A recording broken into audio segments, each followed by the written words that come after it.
Hi friends, అందరికీ నమస్కారం. AP ప్రజలకు అలర్ట్. తల్లికి వందనం, అన్నదాత సుఖీభవ పథకాలపై అప్డేట్. ఆంధ్రప్రదేశ్ రాష్ట్ర పరిస్థితి అయోమయంగా ఉంది. కేంద్రం నిధులు ఇస్తున్నట్లు కనిపిస్తున్నా అవన్నీ పోలవరం, విశాఖ ఉక్కు పరిశ్రమ, అమరావతి అంటూ ప్రత్యేక అవసరాల కోసమే ఇస్తుంది. కానీ పథకాల అమలు, అభివృద్ధి, మౌలిక వసతులు కల్పన వంటి అంశాలకు సంబంధించి ప్రభుత్వం దగ్గర నిధులు సరిగ్గా లేవు. ఇదే విషయాన్ని సీఎం చంద్రబాబు చాలా సందర్భాల్లో చెబుతున్నారు. పాలనను ఇప్పుడిప్పుడే గాడిన పెడుతున్నాం అని అంటున్నారు. ఈ పరిస్థితులలో తల్లికి వందనం, అన్నదాత సుఖీభవ పథకాలని 2024-25 ఆర్థిక సంవత్సరంలో అమలు చేయలేకపోతున్నామని అంటున్నారు. ఈ క్రమంలో ఇవాళ కీలక అప్డేట్ వచ్చే అవకాశం ఉంది. ఇవాళ అమరావతిలో ఉదయం 11 గంటలకు సీఎం చంద్రబాబు అధ్యక్షన స్టేట్ లెవెల్ బ్యాంకర్ల కమిటీ సమావేశం జరగబోతుంది. ఇది అత్యంత కీలకమైన సమావేశం. దీని ద్వారా సీఎం చంద్రబాబు బ్యాంకర్లకు కీలకమైన విజ్ఞప్తులు చేయబోతున్నారు.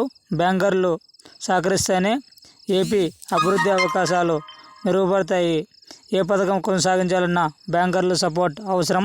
రుణాలు ఇచ్చే విషయంలో బ్యాంకర్లు సానుకూలంగా స్పందించవలసిన అవసరం ఉంటుంది. అందుకే సీఎం చంద్రబాబు బ్యాంకర్లతో సమావేశం పెట్టుకున్నారు. ఏపీలో రైతులకు రుణాలు ఇవ్వడం, తల్లికి వందనం, అన్నదాత సుఖీభవ వంటి పథకాలను జాగ్రత్తగా నిర్వహించడం వంటి అంశాలకు బ్యాంకర్ల సహకారం కావాల్సి ఉంటుంది. లబ్ధిదారుల అకౌంట్లోకి త్వరగా మనీ వేసేందుకు బ్యాంకర్లు తగినంత ఏర్పాట్లు చేయాలి. అలాగే ఏవైనా సమస్యలు వస్తే వెంటనే పరిష్కరించుకోవాలి. ఇవన్నీ జరగాలంటే సీఎం చంద్రబాబు ఓసారి వారికి చెప్పడం వల్ల మంచి ఫలితాలు వచ్చే అవకాశాలు ఉంటాయి. ఏపీలో కీలకమైన సూపర్ 6 గ్యారెంటీ పథకాలు అమలు కాకపోవడంపై ప్రజల్లో అసంతృప్తి ఉంది. ఆ హామీలను గమనిస్తే యువతకు 5 ఏళ్లలో 20 లక్షల ఉద్యోగాలు, నెలకు 3,000 నిరుద్యోగ భృతి ఇస్తామన్నారు. అది ఇంకా అమలు కాలేదు. స్కూల్ విద్యార్థులకు సంవత్సరానికి 15,000 చొప్పున తల్లికి వందనం కింద ఇస్తామన్నారు. అది ఇవ్వలేదు. ఈ పథకానికి మే 2025 నుంచి అమలు చేస్తారని అంటున్నారు. అన్నదాత సుఖీభవ పథకాన్ని అన్నదాత సుఖీభవ పథకం కింద ప్రతి రైతుకు ఏటా 20,000 పెట్టుబడి సాయం చేస్తామన్నారు. ఇంకా ఇవ్వలేదు. దీన్ని ఏప్రిల్లో ఇస్తామంటున్నారు. ఇంకా ప్రతి మహిళలకు నెలకు 1,500, 19 సంవత్సరాల నుంచి 59 సంవత్సరాల వరకు ఇస్తామన్నారు. అవి ఇవ్వలేదు. ప్రతి ఇంటికి సంవత్సరానికి ఉచితంగా 3 గ్యాస్ సిలిండర్లు ఇస్తామన్నారు. ఇది అమలయ్యింది. మహిళలకు ఉచిత బస్సు ప్రయాణం కల్పిస్తాం అన్నారు.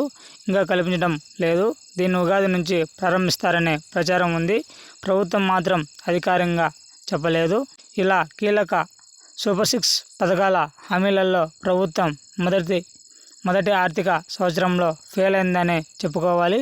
ఇక రెండో ఆర్థిక సంవత్సరం 2025-26 నైనా అన్ని అమలు చేస్తుందనేది చూడాల్సి ఉంది. పథకాల అమలు చేయలేకపోవడానికి గత వైసీపీ చేసిన తప్పుదాలు, ఉంచిన భారీ అప్పులే కారణమని ప్రభుత్వం అంటుంది.